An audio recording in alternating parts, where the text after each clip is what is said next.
Е така, ето и момента на награждаването на победителите в битката в клас Супербайк серия 600 кубически сантиметра. На трето място Паскал Дичев, България, Хонда. Заповядай. Браво!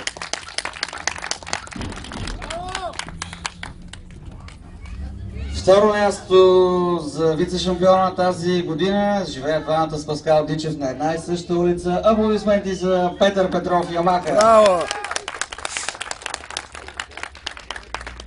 Ето го и победителят и тази годишният шампион в клас Супербайк серия 600 кубически сантиметра. Фуркан Ериомас, Турция, Ямаха. Господин Валентин Керин, Българска федерация по мотоциклетизъм, ще връчи трофеите Супербайк серия 600 кубически сантиметра.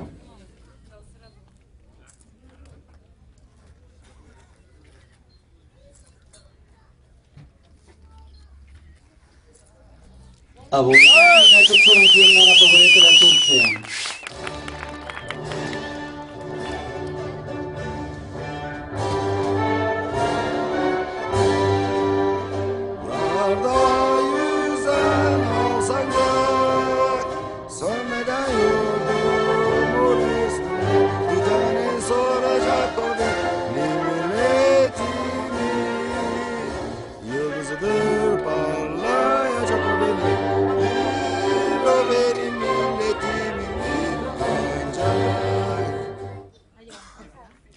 Браво!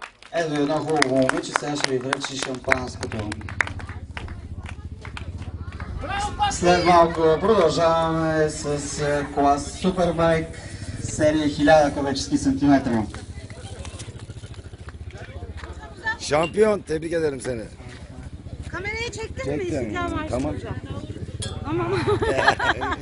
Ay. Ay. Ay.